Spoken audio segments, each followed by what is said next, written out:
Though dementia typically affects older adults, it's not a normal part of aging.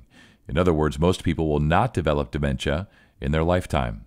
But for those that do, diagnosis and treatment has come a long way, and though there's no cure, there's reason for optimism if you or someone you know is living with dementia. And joining me today to discuss dementia, the signs and symptoms, and treatment options is Dr. Olga Noskin. She's a vascular neurologist with Valley Health System. Welcome to Conversations Like No Other, presented by Valley Health System in Ridgewood, New Jersey. Our podcast goes beyond broad everyday topics to discuss very real and very specific subjects impacting men, women, and children. We think you'll enjoy our fresh take. Thanks for listening. I'm Scott Webb. Doctor, thanks so much for your time today. We're going to talk about Alzheimer's, dementia, but broadly speaking, cognitive impairment in general today. So as we get rolling here, what are the symptoms of cognitive impairment? So cognitive impairment has many different domains, and basically it's the different domains of our cognitive function which have to do with memory, learning, motor abilities such as walking even, language abilities, communication, as well as attention. And ultimately these affect our daily activities, and depending on the degree to which they're affected, we talk about mild cognitive impairment or possibly moderate or severe cognitive impairment, which can also be known as dementia. Yeah, and before we get too far into our conversation today, maybe just to kind of define things, what is the difference between Alzheimer's disease and dementia?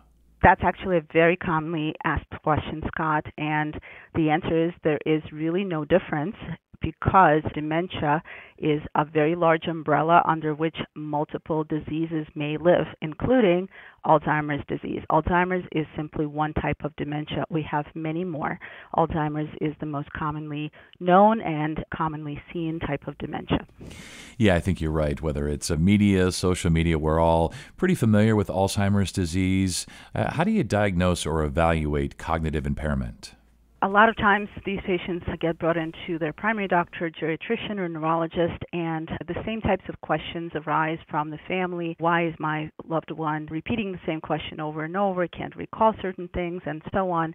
Why are they acting differently and their personality is changing? So we go through each one of these situations and we test their memory with some standardized testing, such as neuropsychological testing or cognitive evaluations, and we have multiple iterations of those. We certainly go through some blood work analyses looking for reversible causes of cognitive impairment, and we actually have some of those. We do imaging studies such as CAT scans and MRIs, and sometimes PET scans of the brain, because obviously the brain is the organ system which ultimately is involved in dementia. We also do sometimes genetic testing and even some invasive testing such as spinal taps depending on the patient's situation. So we certainly have a protocol to go through before we finally diagnose somebody with dementia and the type of dementia they have and offer them treatments. Yeah, and before we get to treatments, you mentioned there some of the elements or signs, symptoms may be reversible. So one of the questions I had was, is dementia permanent, or are some, at least, elements of it reversible? There are some types of dementias which are fully reversible, almost fully reversible, potentially 100%, if caught early and if the reversible aspects are found out. For example, the two most commonly reversible causes are vitamin B12 deficiency, which we always test for in any case of cognitive impairment, and B12 deficiency can be reversed as well as the symptoms of B12 deficiency. Another commonly, sometimes forgotten unfortunately, but commonly seen reversible cause of cognitive impairment is something called normal pressure hydrocephalus. It is a diagnosis which is both clinical and radiological on imaging, but the dementia that's associated with this condition can be reversed at least partly with a surgical procedure. You know, one of the things, doctor, that occurs to me, I worked with somebody once who, when he would forget something, he'd say, "Oh, sorry, I'm having a senior moment." But I'm wondering, isn't forgetfulness just a normal part of aging, or are we chalking too much up to the aging process? Yes and no. Certain types of forgetfulness we certainly have pretty much from our 20s, 30s, and 40s as soon as we start getting enough distractions in our lives, such as children coming in or other activities that we need to attend to, or 5 different activities that we need to attend to. Our ability to multitask certainly declines with age. So that kind of forgetfulness and inattentiveness can be normal. However, the degree to which it occurs, such as being unable to recognize your loved ones or being unable to find your way home or feeling paranoid about normal activities inside your household, these types of things are certainly out of the norm. They're out of range for normal aging, and that's when we start getting concerned and we start looking for other causes such as dementia. Yeah, and you talked about some of the types of dementia that possibly can be completely reversed, which is amazing. And I'm sure reason for optimism, and I'm sure there's lots of work going on to try to make everything reversible. But in the meantime, when we think about dementia or possibly Alzheimer's disease, let's talk about family history and genetics and what role they may play in cognitive impairment. We always talk about the family history with our patients. There are certain types of cognitive impairments and dementias which are often genetically predisposed or provoked by genetic factors. However, just because a family member has had an Alzheimer's type dementia, for instance, even though it does have a high genetic component, it does not 100% automatically mean that your family members or your children, progeny will necessarily contract the same disease. It does not get transferred 100%. There are some other types of dementia. For example, there's a condition which is very rare but also is associated with dementia, such as Huntington's disease, which has a very high genetic transfer from generation to generation. Patients with Parkinson's disease who get dementia are oftentimes this condition runs in families. But then there are others that are completely sporadic, spontaneous, and have no genetic predisposition. I think regardless, it certainly helps to know, especially in patients who have vascular risk factors, so stroke risk factors or heart problems. Patients with vascular changes in their brain, such as strokes, oftentimes have dementias, and that is important to know from generation to generation. Yes, family history plays a big role. So you mentioned earlier about treatment. Let's talk about the latest and greatest in treatment for dementia, Alzheimer's, cognitive impairment. What's good? What's got you excited? What's working for patients, and so on? So, up until a few years ago, the only treatments that have been available, aside from the reversible treatments that we've talked about, maybe vitamin deficiency treatment, thyroid treatments, maybe even surgery, depending on the condition.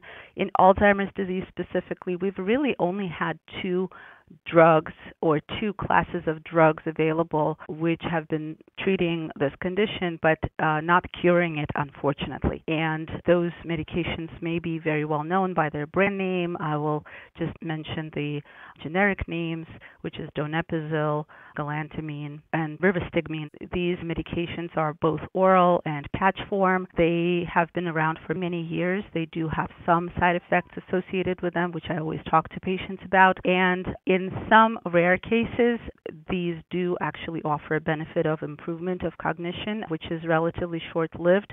But the ultimate goal of this medication, as well as memantine, which is the second class of medication, which has been around, the goal of these medicines is to slow down the progression of the dementia. It is not offered for every type of dementia except Alzheimer's, but I have really found this combination to be very helpful for a number of patients. I believe that it slows down their progression. And then over the course of the past several years, a lot of your listeners probably heard that there's a couple of companies which are really working hard in developing a medication which tries to target the actual underlying cause, or what we believe to be the cause of Alzheimer's disease. And these are what are called really immunotherapies, which is the hot stuff of medicine and pharmacology these days. And these medications are yet to come on the scene as definitely effective and for sure not unsafe. So we're still learning about them. One such medication was in fact approved a year and a half ago, but we are, as a community of neurologists and dementia specialists, we have not been entirely happy with some of the data that has come out about this particular medication. Therefore, we are actually awaiting the second iteration of a similar medication that's about to come out soon. We are all very hopeful. We want this to work. We all have patients who are potentially going to benefit. So let's talk a little bit about whether or not folks with dementia can take care of themselves. And if we find ourselves taking care of a friend or a loved one or a parent, whomever, how do we comport ourselves with them? Should we tell them or remind them that they have dementia? Should we tell them the truth about topics? From your perspective, from your expertise, how do we handle all of that? Well, this type of question actually usually takes me a good hour with my patients and families. In fact, right before we started talking, I had scheduled an hour discussion with one of my family members of a patient who has dementia, new diagnosis of dementia, to discuss these very questions. It is not a simple answer. I think what I would offer as an answer primarily is to say, use your family members' lead to discuss what they can accept and comprehend and what doesn't give them any kind of an emotional distress. And if you think about it, I think this will apply to pretty much all of your questions. The three avenues or the three kind of big topics that I discuss with my families are the patient's safety, their ability to deal with medications and nutrition. And under the safety umbrella, we do talk about what can we discuss with the patient so that they don't get scared, they don't get paranoid, they don't think that the whole world is against them and they're trying to put them away. Some patients at the beginning of their journey are able to comprehend and accept the diagnosis of dementia, but they may not hold on to it. What they may, however, hold on to is the emotional content of that discussion, which may be very negative and it may make them very depressed. So I think you have to be very careful about being judgmental or accusatory or labeling the patient as having dementia, because that discussion really carries no weight other than it makes the patient depressed. What you do want to do is be supportive, find ways to supervise the patient in their daily life. If you think that they're in trouble, if they have more trouble remembering to dress themselves every morning or to brush their teeth or, remembering how to make breakfast, help them out. Make it a fun activity together. Try not to push them or pressure them into it. If they forget that their brother or sister or mother or father have passed away, you do not have to remind them about it every single day, because guess what? The next day they will forget again and they will have to relive that trauma every single day. I think little white lies are okay to tell to some patients with dementia, as long as they feel comfortable about it and it will put them at ease. You can say that their loved ones are not here right now, but they're okay, and we can talk about something else. You can go through old pictures instead, but you don't have to necessarily open up some emotional conversations again, because they really serve no purpose. I think that as neurologists and psychologists, and there are some dementia counselors out there who are social workers and wonderful nurses who can guide the families through these times, we spend extra time and discuss all of these little innuendos and scenarios with our families if we have time and if they're willing to, and we guide them through it, because it certainly is very traumatic. And I think it's also very important that family members of these patients take good care of themselves, both health-wise and in terms of their emotional health, because this is a very trying time for any family to see their loved one going through this journey. Yeah, it really is, and I appreciate that. Normally, that whole thing may have taken you an hour or longer. I appreciate you cutting it down to 3 or 4 minutes, so well done, doctor. Just a few more questions for you here. Is dementia in and of itself terminal? I mean, we're all facing, an expiration date, if you will, but is dementia itself terminal? Again, it's a complicated question because it depends on the type of dementia, but let's maybe concentrate on Alzheimer's dementia. With Alzheimer's dementia, there is sufficient and often rapid progression of atrophy and internal damage and deterioration, degradation of brain structures. And our brain ultimately is responsible for many of our vital functions such as swallowing and drinking and even breathing and walking, as well as, our bowel and bladder control, if you will. As our brain functions get worse and the brain actually atrophies, a lot of these functions deteriorate. So you can imagine that, for instance, the swallowing ability unfortunately starts falling apart, and patients, first of all, are unable to swallow safely. They can choke and they can develop pneumonias, which certainly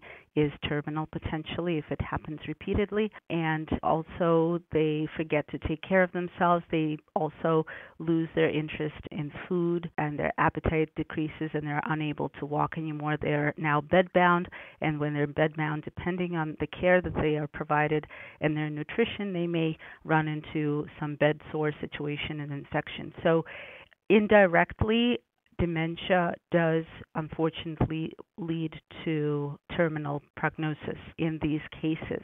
But again, with good supervision and nutritional care and family support, this does not need to happen very rapidly. There are certain types of dementias that have very indolent, very slow course, and patients do not necessarily die from it.